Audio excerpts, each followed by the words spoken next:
They were born minutes apart in 1963, identical twins who spoke to no one but each other. June and Jennifer Gibbons, known as the Silent Twins, grew up in Wales where they quickly became inseparable and unnervingly silent.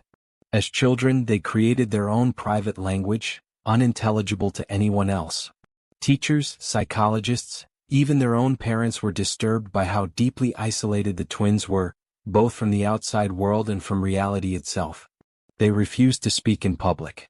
They moved in eerie unison, mirrored each other's actions, and shared an obsession with fiction, writing dark novels filled with violence and twisted relationships. The more the outside world tried to intervene, the more the twins retreated into each other.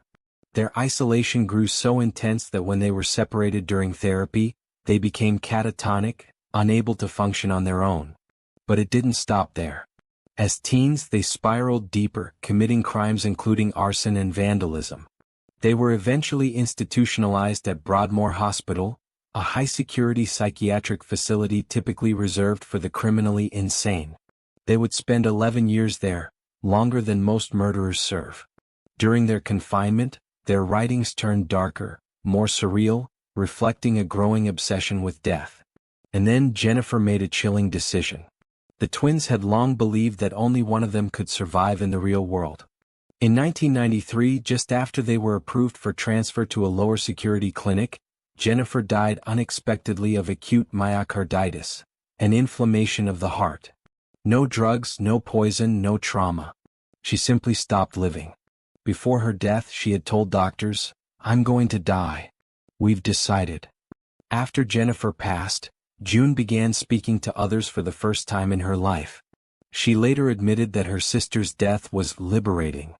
What remains most disturbing is the unexplainable nature of it all, the psychological prison they created, and how one twin appeared to will herself to die so the other could live.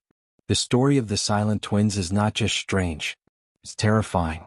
A real-life psychological horror, two minds fused together, trapped in silence, until death forced one to let go.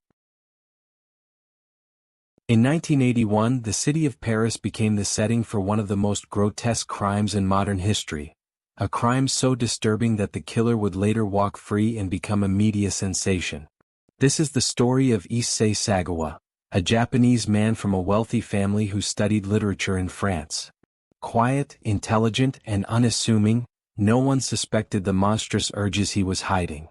On June 11, 1981, Sagawa invited a Dutch classmate, René Hartevelt, to his apartment under the pretense of translating poetry. While she sat on the floor reading, he shot her in the neck with a rifle. What followed was beyond comprehension. He violated her corpse. He cannibalized her, first eating her face, then her breasts, her thighs. He spent 2 days with the body, photographing everything, documenting the act. He later packed what remained into 2 suitcases and attempted to dump them in a nearby park, but he was spotted and arrested almost immediately. Sagawa confessed in full.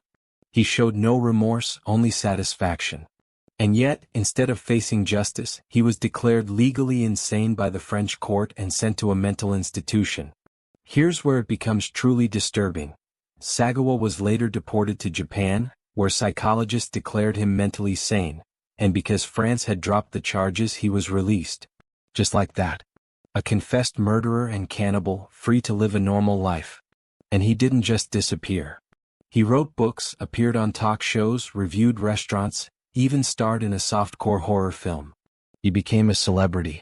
His crime scene photos were published in magazines. Japanese society was divided. Some were horrified, others morbidly fascinated. Over the years, he gave chilling interviews, calmly describing the taste and texture of human flesh, and expressing regret not for the crime but for getting caught. He lived off the infamy for decades until his health failed. He died in 2022, but the horror of what he did remains seared into public memory. The fact that a man could do something so barbaric, then gain fame and walk free, turns this case from tragic to utterly nightmarish. Deep in the forests of rural Germany, in a lonely farmhouse between the woods and the fields, one of the most unsettling unsolved mass murders in history took place. It was March 1922 when the entire Gruber family, Andreas, his wife Kazilia, their daughter Victoria, her 2 children, and the family maid were slaughtered with a pickaxe. The case became known as the Hinterkaifeck murders, named after the remote farmstead where it occurred. Days before the murders, strange things started happening. Footprints in the snow led to the house from the forest, but none going back. The family reported hearing footsteps in the attic. A newspaper they didn't buy appeared inside the home. Keys went missing. The previous maid had quit, claiming the house was haunted. But Andreas ignored it. Then, sometime during the night of March 31st, the killer, who may have already been living in the attic, struck. 4 family members were lured into the barn, one by one, and bludgeoned to death. The killer then entered the house, murdered the maid in her bed, and finally smothered the 2-year-old in her crib. But here's where it gets truly disturbing. 4 days after the murders, neighbors reported seeing smoke from the chimney. Animals had been fed. The cows had been milked. Someone was living there, among the corpses. It wasn't until a mechanic came to check on the family that the bodies were discovered, hidden under hay and blankets. Investigators were baffled. Every suspect led nowhere. More than 100 suspects have been considered over the years, including a jealous lover and escaped convict, even Victoria's rumored incestuous relationship with her father. But no one was ever arrested. The weapon was found buried in the barn in 1923, yet still offered no answers. To this day the case remains officially unsolved. The house was demolished, and a shrine stands where it once stood. Locals still speak in hushed tones about Hinterkaifeck, a place where a killer may have watched his victims for days, possibly weeks, before unleashing a massacre and then living among the dead. It's the stuff of nightmares, except it's horrifyingly real. A true mystery soaked in paranoia, silence, and blood.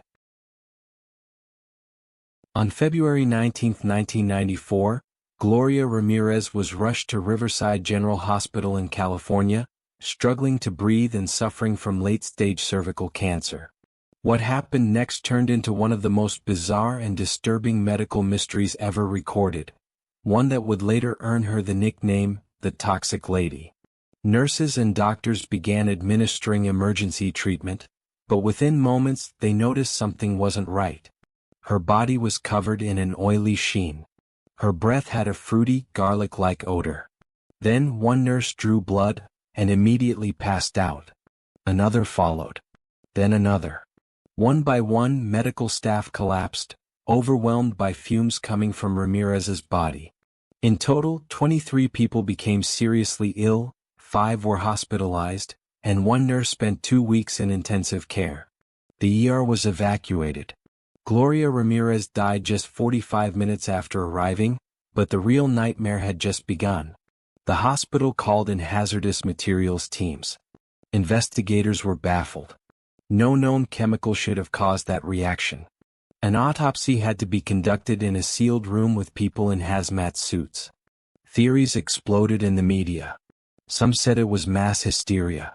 Others suspected an illegal drug lab near the hospital. But the most accepted theory even today is something far stranger. Experts believe Ramirez may have been using a home remedy involving dimethyl sulfoxide, a solvent used as a painkiller. When exposed to the high-oxygen environment of the ER and combined with electric shocks from a defibrillator, the compound may have transformed into dimethyl sulfate, a highly toxic, gas-forming substance. In other words, her body may have chemically changed in a way that turned her into a living, breathing toxic gas release. But no conclusion was ever officially confirmed. The case remains officially unsolved. Gloria's family maintains the hospital made fatal mistakes and tried to cover it up. The reality is this: one woman came into the ER for help, and ended up poisoning an entire trauma team by simply existing. It's a case so strange, so inexplicable that it sounds fictional, but it's all disturbingly real.